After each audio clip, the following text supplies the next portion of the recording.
This is Nathara and I'm back again with another video. This is my second attempt at this video because I just learned that my new camera can only shoot a video for about 10 minutes before it runs out of battery. So we're back on my cell phone again, my old trusty cell phone, thank goodness for these things.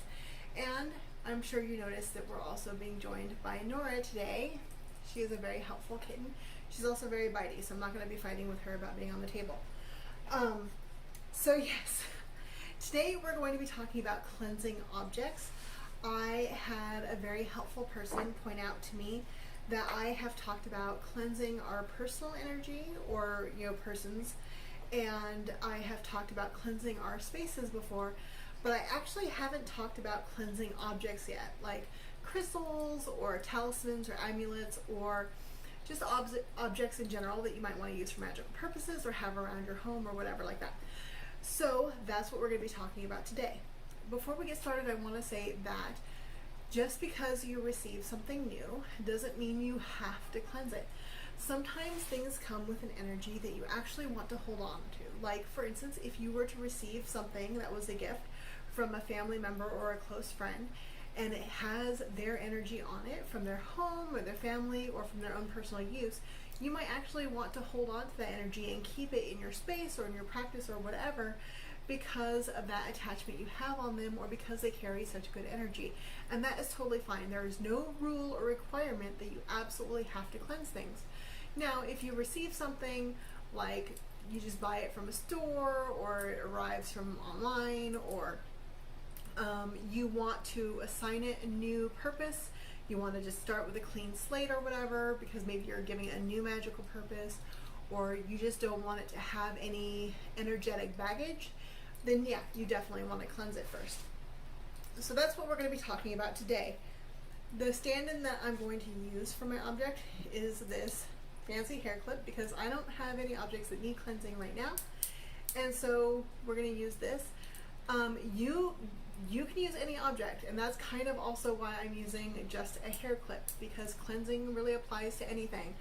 So I could want to make this hair clip into a magical talisman. I could just be cleansing it because I had a bad experience with it, like I had a shitty day when I was wearing it or whatever, or maybe it was a gift from someone that I don't want any attachments to anymore. Like, whatever the reason, you can cleanse an object for any reason that you want, and you can also use any object you want for magical purposes. So my stand-in today for this demonstrations is going to be this hair clip.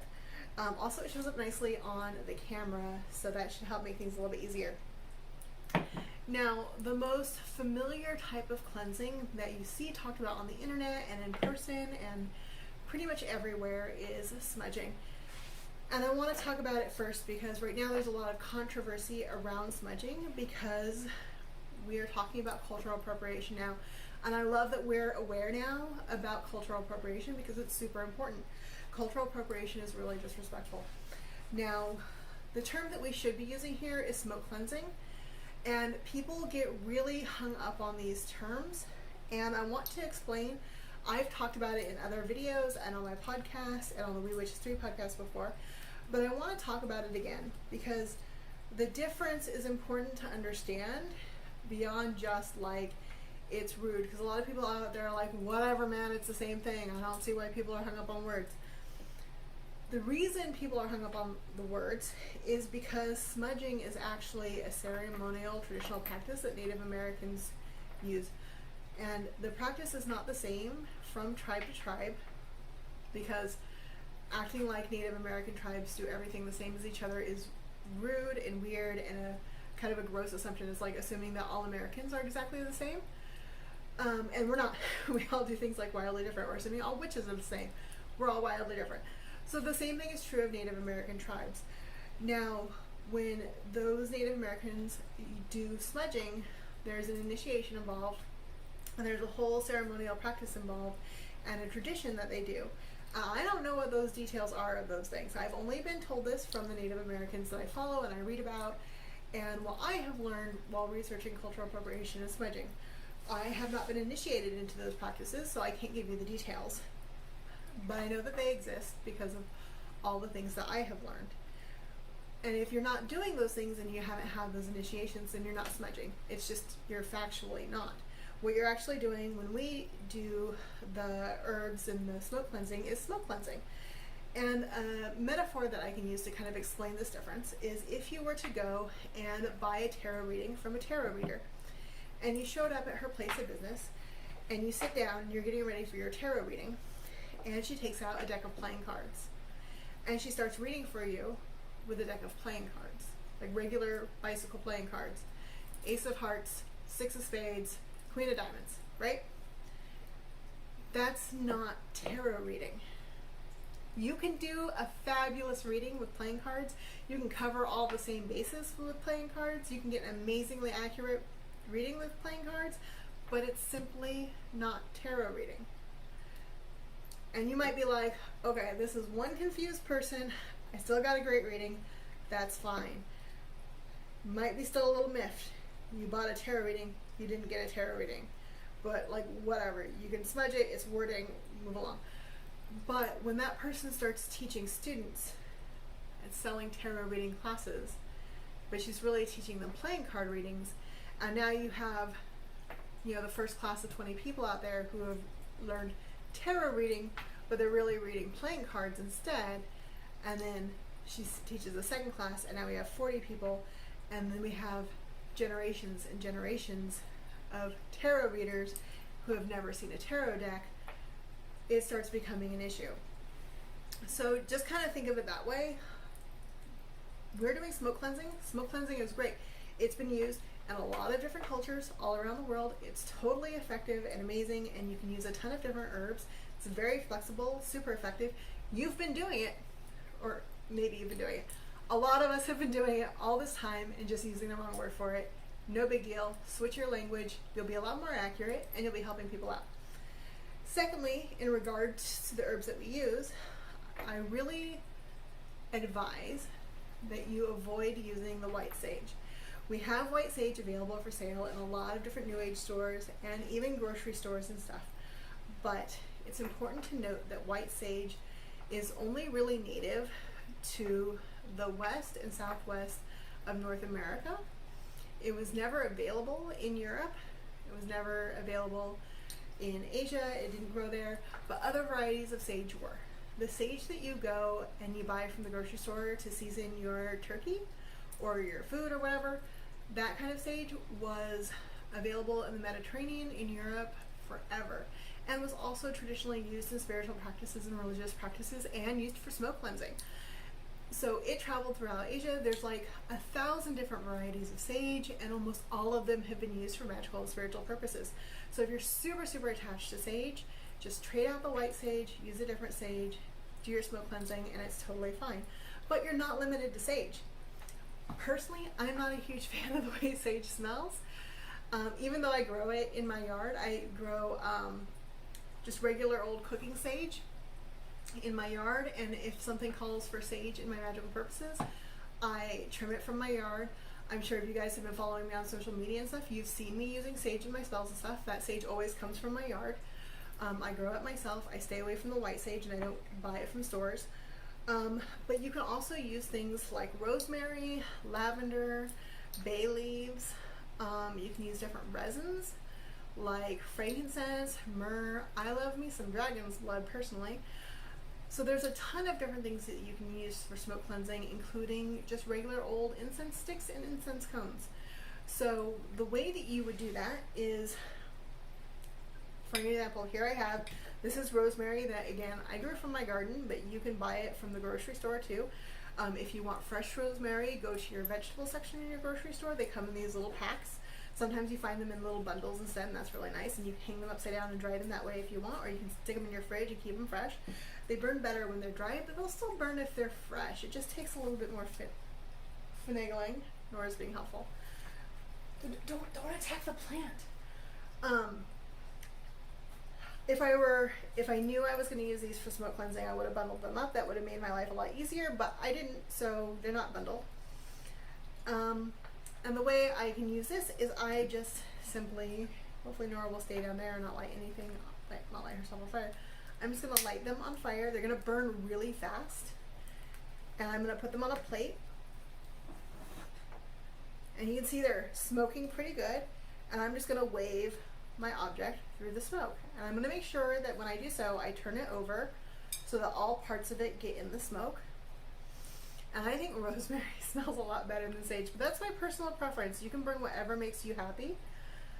And you just kind of pass it through the smoke and remember to focus on your attention. Like, yes, we're cleansing this object. Its energy is going to be pure after this. If you want to say a prayer to your gods or your ancestors or your guardian spirits or regular spirits or whoever you like, you can do that too. And I'm just going to like pass it through here. It's going to smell amazing afterwards. It's kind of the nice part of smoke cleansing. And so is my house. It's going to be really nice. So I'm just going to wave it through here. And that's it. That's all it takes. Now I can do this for as long as I feel like it takes, or until I feel like I've been excessive about it. If you haven't developed the sense of energy yet, then I would just go ahead and do it for like, I don't know, a minute on each side of your object. So for my object, I would consider this having 4 sides, like the top, the bottom, and then each of the sides as well. But you know, that's up to you and figuring out your object. So I can just kind of pass. This is gonna be very, very, very cleansed by the time I get done demonstrating things. So I just kind of pass it through the smoke until I feel like it's cleansed. And trust me guys, this rosemary smells amazing.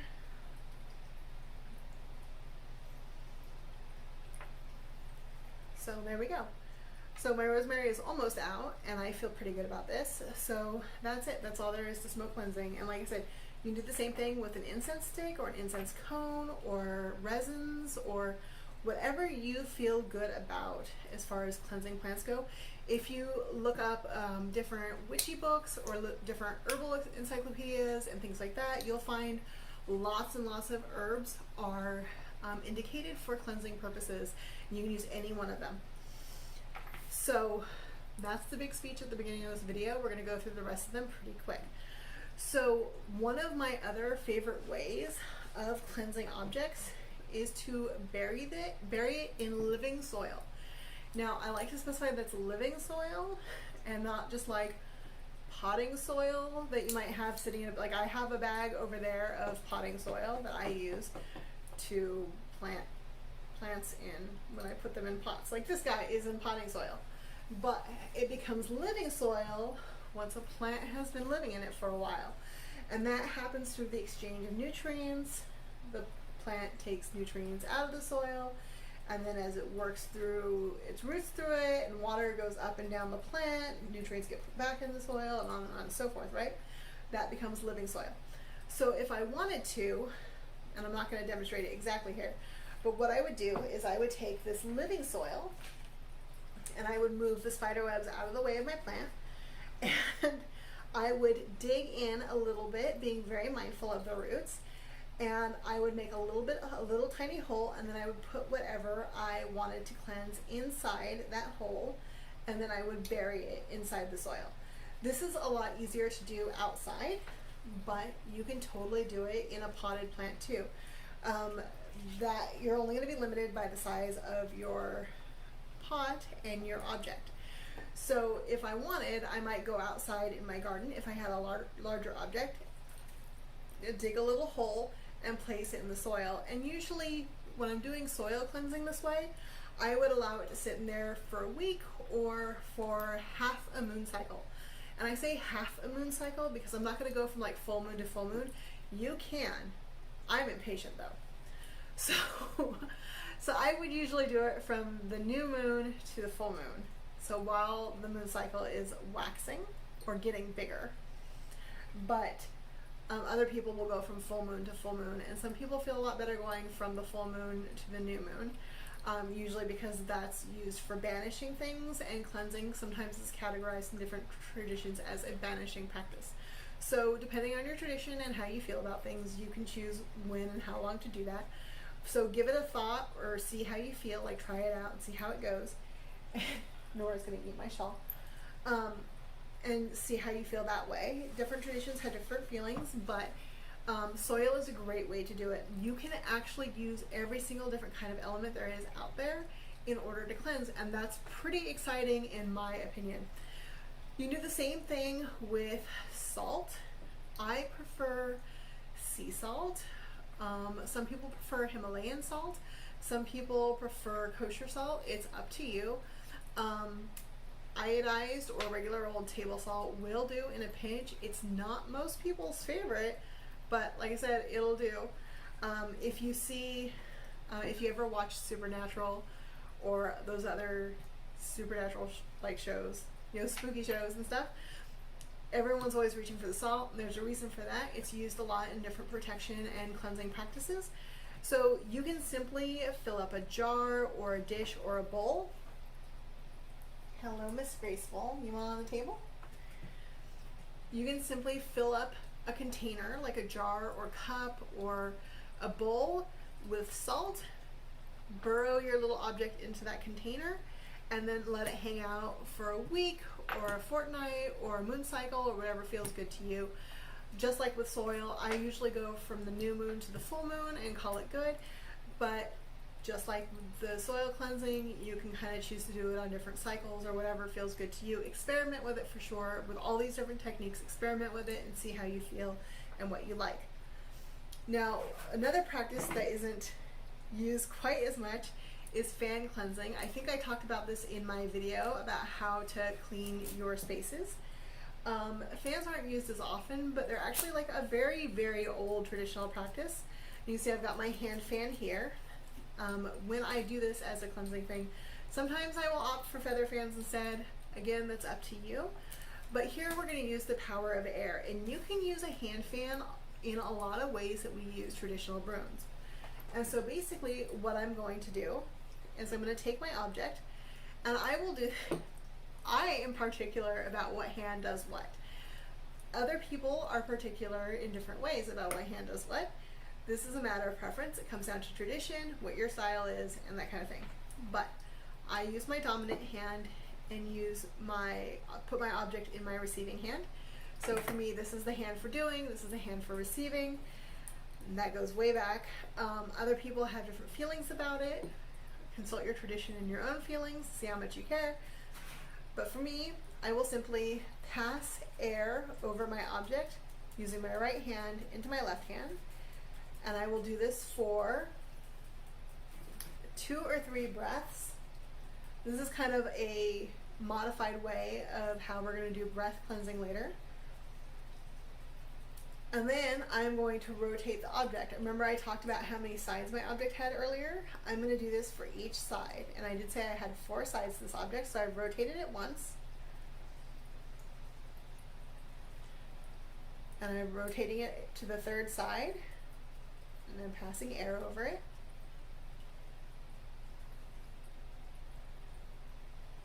I'm also making sure Nora doesn't knock my tablecloth off my table here. And then I'm going to turn it to the 4th side here and do the same thing. Also, my apartment smells amazing right now. That rosemary is incredible. And there we go. I'm just gonna get that energy out of here. And there we go. That's using a fan for cleansing. And it's a pretty simple process. Cleansing does not have to be complicated. There's a lot of traditional ways to do this. Now, one that I am not going to demonstrate for you because it's not really handy to do on video here is to use running water. I learned this with cleansing crystals, but it'll work for any object. And like I said, this just putting something in running water. So you can do this with a fountain. Like ideally you would do it with like the ocean or a stream or a river, but I've always used tap water. Like just turn on the faucet and put the object under there and let it go. And I talked about this before when I talked about cleansing our own personal energy fields, about how you can just do that in the shower. And this is the same principle. It's the running water and it just moves energy. And water has a great relationship with energy where you can just do that. So you can put your object under tap water, under a hose, under a fountain in your office, like one of those desktop fountains, or a fountain in the yard or whatever you have. Like, I don't know, in the plaza at the city hall, like whatever you have handy, wherever that water is moving is fine. So like even a gutter after a rainstorm, whatever you have, you want to have that water running over the object so that the water that the object was in a moment ago is now gone and away. So that's your goal there. You just want the water to carry that energy away, and just carry all the energy away until there's no energy left. And that's cleansing. So it's that simple. Like you can make it really, really simple. But we can get really fancy with it too. So if you like the idea of using water, but you don't like the idea of just plain old running water, you can also take your water, and this is what I've got my jar out here for. I don't have very much of this left. This is new moon water. I clearly need to go get some more. But you can take a container like this, like a jar or a bowl or a cup or whatever you have, and you can fill it up with full moon water or new moon water, or you can make holy water. Holy water is really easy to come by. If you're still Christian or Catholic, you can go get holy water from your church. If you're not, you can make holy water yourself. I'm not sure how other larger faiths are about holy water, so I'm not speaking to them. That's the only reason I didn't mention them, because I just don't know. But if you're in a non-church-based faith, a non-centralized religion, you can just make your own. So the way you would make holy water is the same way everybody else makes holy water, and that's by praying over it and getting a blessing into your water. So that's holy water for you. You can put it on your altar, pray to your gods, pray to your ancestors, pray to the land spirits, whoever you want to pray for their blessing on this water, and then bam, you have holy water. You can also create moon water, full moon, new moon, whatever you want. Eclipse water works great. Little volatile, consult your eclipses on that one. Or you can use essential oils in your water. Always remember to be careful with your essential oils. This is where a lot of people might apply rosemary or lavender or dragon's blood or even sage, regular sage, not white sage oil, to the water, especially for people who can't handle smoke. Essential oils are a great way to still use those herbs without actually having to breathe them in, especially if you have respiratory issues. Also, tea bags are a great way to use waters as well. So you can get, lavender tea or rosemary tea and use that too. And then just like we do with the salt and the soil, you just pop your object into the jar or bowl or cup or whatever and let it soak for a week or a fortnight or a moon cycle or whatever feels good to you, just like we discussed before. So you just pop it in there, make sure it's fully immersed, entirely covered, and then you're good to go. And when you're done, you take it out. Remember to clean them off afterwards or let them fully dry. Something I forgot to mention earlier, if you're going to use the salt cleansing or any of the water methods, make sure that is okay for your object. So I'm not going to take a piece of selenite crystal that I want to use and cleanse it with water. This is basically like transmuted salt. If I put it in water, it's going to fall apart. It's going to dissolve and it's going to go away. So I'm not going to ever cleanse this with water. That would be terrible. And there are other similar issues with crystals and objects that aren't really friendly with salt either. I will put a link in the description below that talks about different crystals and what cleansing methods are not good for them. Other people on the internet have made amazing guides for this stuff, and so I'm not going to duplicate their work. I'm just going to refer you to them. So there will be links to tables in the descriptions below about what crystals not to cleanse with different methods. So we just talked about selenite, celestite, and kyanite. You should see those on the screen. I will spell that out for you. Are great for cleansing other objects. Now, depending on the shape of your object, you can see this is kind of obnoxiously shaped. There's no flat surfaces for me to set anything on. But if you had something with a nice convenient flat surface, like if I were going to cleanse this jar, for instance, which I can totally do, I would consider putting my selenite right on top, and I might pop some selenite inside too if it wasn't all wet in there to cleanse it. And then I would leave this, just like with salt cleansing and soil cleansing, for a week or a moon cycle or whatever. But for something like an oddly shaped object like this, I would put it on a plate or a surface or something, and then I would place the selenite around it. I don't know if you can see what I'm doing here. Let me move this piece of paper for you. So I would put it here, and then I would place the selenite around it, like this. So it's in the energy field of the selenite, and the selenite can work as a group to cleanse it. And again, I'm going to let Nora's being helpful. She completely blocked the view there. So I would set it here so it's in the field of the selenite, and I would leave it again for 7 days or a fortnight or a moon cycle, or whatever feels good to you. She is such a helpful kitten. At least she's beautiful to look at, right? So that's a great way to cleanse objects as well. So if you don't want to do anything else, you can just kind of do this. And it's really nice. You kind of set it and forget it and let it do its thing. Another favorite way of cleansing, and you probably hear about this every time the full moon comes around, is setting objects out in the moonlight. We usually do this on the full moon. You just set it out there and let it bathe in that full moonlight and just soak up the energies and let the moon do the work. You can also do that with sunlight. Those of you who are much more aligned with the sun gods, or just the sun in general, are probably going to feel a lot better about using the sunlight. For other people, they're going to feel a lot better about using moonlight. For other people, they're going to be finicky about which one is which. Personally, my personal preference is to use the moonlight for cleansing and sunlight for charging. We haven't talked about charging yet. This video is not about charging.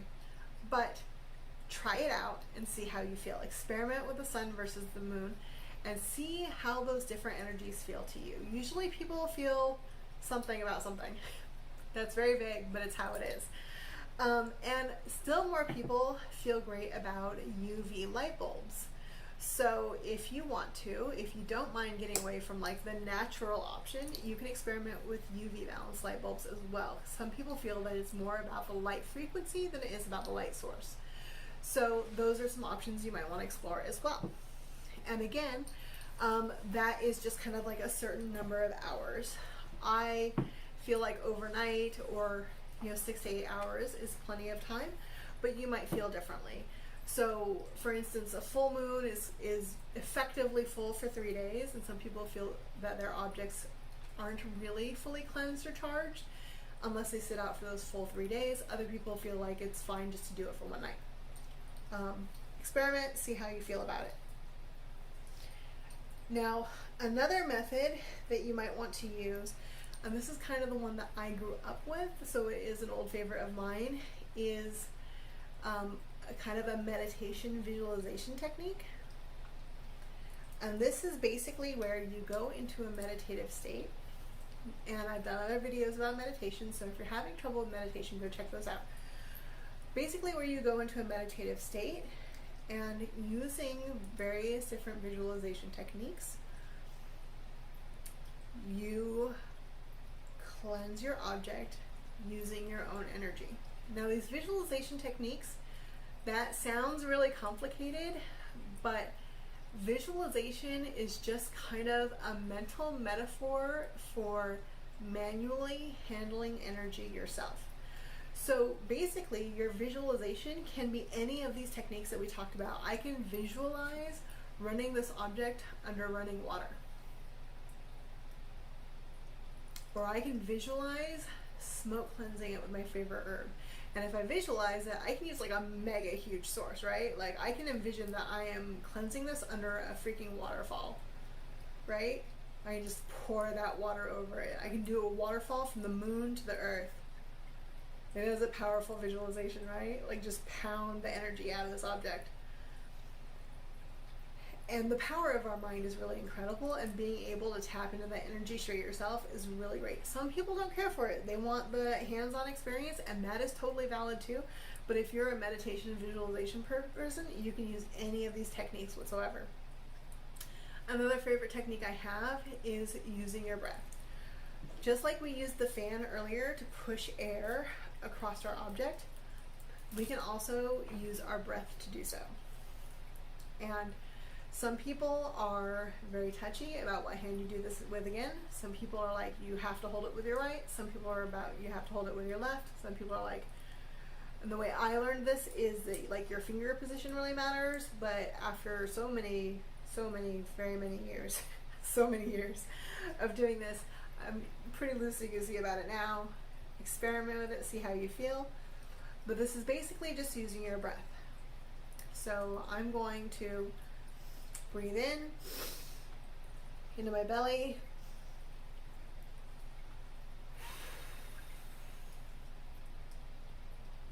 And blow the air across the object. Just like we were using a fan earlier to push the air across the object, I'm just using my breath to do it now.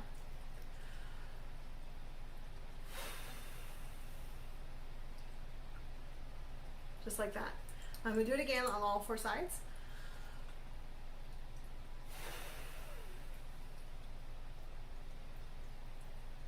Again on that last side.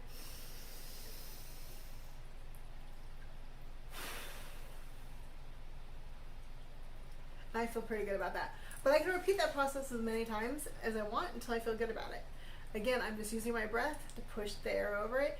And if I want to at the same time, I can breathe in I can breathe in the air, and then I can focus on imbuing my breath with certain properties, energetic properties. Like I can be like, as clean as sea foam, elements of love, like whatever I want to do to kind of also charge the object of the process, especially if I'm imbuing it with a specific magical purpose later. So breath is really, really powerful. Never doubt the power and purpose behind your breath, because that you will always have your breath with you until you don't, and you can use it for incredible things. So after that, we're gonna get more like formal and religious, I guess. And you can use prayers and blessings and ask your ancestors or your gods or your guardian spirits or any spirits that are available, or your land spirits or the Fae if you do that, whoever you want to cleanse an object for you. Now, depending on how you conduct your prayers and how your relationship with those spirits goes is really going to determine how this prayer process works for you. But you can always just ask for some other spirit or entity to do it for you, and that's always an option too. One of my favorite I have a lot of favorite cleansing processes. I spent a lot of time studying cleansing when I was growing up, and I kind of really love it because cleansing solves just like a lot of problems that we have. A lot of times when people feel like they're cursed, all they really need is a cleansing. So this is how I solved a lot of issues when I was younger, especially when I was in high school. Talking about high school. So one of my other favorite processes in cleansing is sound. And you might already have kind of a feeling of how this works if you like to drive with your radio up. Because for me, like, I know if I can turn my radio all the way up and drive down the road, I feel amazing afterwards. Very, very cleansing. But the traditional way to do this is like through intonation. We hear about the Om used a lot. That's a little culturally appropriative, not necessarily a closed practice, but if you don't know what you're doing, you're not trained properly, it's a little bit weird. But you can do other things. You will often find that a tone feels really good to you. You can play with your voice. It feels weird if there's other people around. I'm going to feel weird right now doing this on video, so don't throw things. So you can kind of play with the pitch of your voice to see what feels really good to you.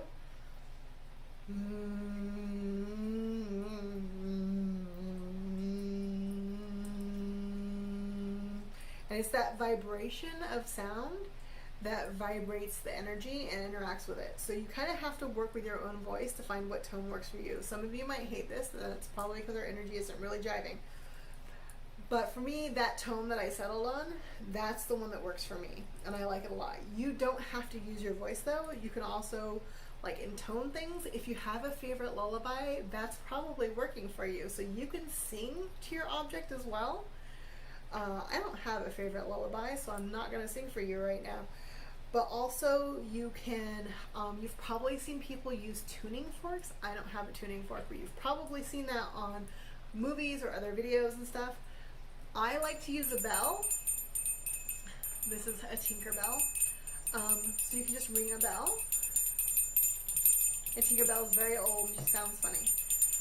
But you can use a Tinkerbell. Drums are really common as well. I'm not going to demonstrate a drum for you today. I play zills. If you play zills at all, zills are great. So even just like a little, my zills are a little janky right now. But zills are a wonderful tone. I have no idea what that's going to sound like on video. It sounds good to me. Zills are great. If you really want to go big, get out a set of like pans and pot lids, or pans and pots, and bang them together. I like to clean homes that way, especially if there's little kids involved. It's a great way to get rid of energy. But any kind of sound that you want, you can use a shaker, you can use a tambourine, you can use drums, whatever you have that's handy that makes a good vibrating sound you can use. If you play an instrument, all the better. If you really want, you can just put on some good music and turn up the volume, set your object in front of the speakers, and go for it. Sound is amazing, and if you feel good, if the sound makes you feel good, it's good for your object too. So next I want to talk about wands and athames, right? Because those are like your standard witchy tools that we use a lot. I don't have a wand that I'm currently using at the moment, so I'm not going to demonstrate with a wand, but I am going to demonstrate with an athame. So what we do a lot with our athames is we can direct energy like you would with a wand, but we can also cut energy. So what I can do with my athame is I can kind of wave it over my object, but then I can also cut the energy out. I'm just going to make a box around my object. So above and below as well, and there. Cut the energy out, and it's cleansed. And like if I wanted to, I could probably say some sacred words or some prayers or cast a circle first. I'm not really that kind of person, but you might be that kind of person, so you can absolutely go for it. But that's it. Like if I ever wanted to cleanse something and I wanted to be quick about it, I'm going to grab my athame and just cut the shit out of it. Nora's helping right now, so I was going to demonstrate fire for you, but I'm not going to do that now, because I don't trust her around fire. But basically what you can do is, if you wanted to use fire, you can light a candle, and basically you're going to pass your object through the flame the same way that you would through smoke, like we did earlier. So you're just going to like pass it through, back and forth through the flame. But you're going to want to make sure that flame isn't going to hurt your object first. Remember, we talked about how like water and salt can hurt objects. Well, flames can hurt objects too, obviously. So if you're using a paper object of some sort, you're obviously not going to want to do that. But you can pass it through. In a lot of traditions, we, especially in the pagan faith, we have ceremonies where you jump over a fire, or you pass under a fire arch, and things like that, or pass between two people holding candles that are lit. Those are all fire cleansing ceremonies. And so passing through fire, or between fire, or over fire, those are all fire cleansings, and you can do the same thing with your objects, and it works just as well. Fire is like the ultimate cleanser, but please, please, please, please always practice fire safety. We have been so sick out here in California just because of the wildfire smokes. I'm 15 minutes away from the creek fire, and it has been miserable. So please absolutely practice your fire safety. And that goes for using candles too. Again, I'm not going to demonstrate it because I can't trust my cats around candles. If you can't trust your cats around candles too, that's how it's going to go. But one way, we're going to say this is a candle. I normally use jar candles, but we can also pretend this is a pillar candle as well. So if you wanted to use a candle to cleanse, you would bless and dress your candle, carve sigils or runes or whatever you like to do into your candle to set the intention for cleansing.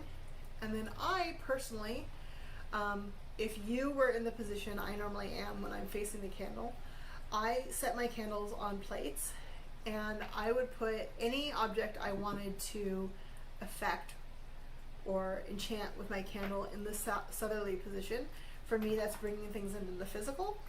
Other traditions have other positions that they use for those things, so consult your tradition or go with what works for you, or think it out real hard and see how you feel. You can do that. So I would be like this candle is set for cleansing. I set my object to the south and I let the candle burn out. See how that goes. If the candle has issues, well, you guys know how candle magic works. If there's issues, you interpret them and work from there. If you don't have issues, then you're good to go. The other thing that you can do is just like the selenite, where we set the object in between 4 candles. You can do the same thing where we set the just like with the selenite, where you set it in between 4 selenites, you can set it in between 4 candles and do it that way as well. So it's all up to you, and you don't have to use giant candles. If you want to use birthday candles too, that's absolutely fine. Your magic is yours, and as long as it works, it works. And then you can always come up with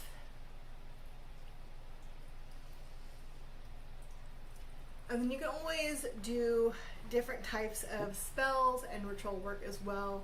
There's 80 million of them on the internet. You can Google them and find them as well, but I'm not going to go into them here. But these are, I wanted to keep this video to more simple things, and I just kind of like sat down and brainstormed what I could remember off the top of my head. This is not comprehensive. This is not every cleansing method out there. There are absolutely more cleansing methods out there, and that you can create more as it feels appropriate to you. So I hope this gives you guys some ideas, some inspiration, something that you can work with, some educational purposes, and I hope that you guys find it really useful. I've talked a lot at this point. I'm getting a little bit raspy. So again, this is Nathara. I'm at CrowSongLodge.com. If you have any questions or concerns, please let me know. And I hope you're really taking care of yourselves out there. Bye-bye.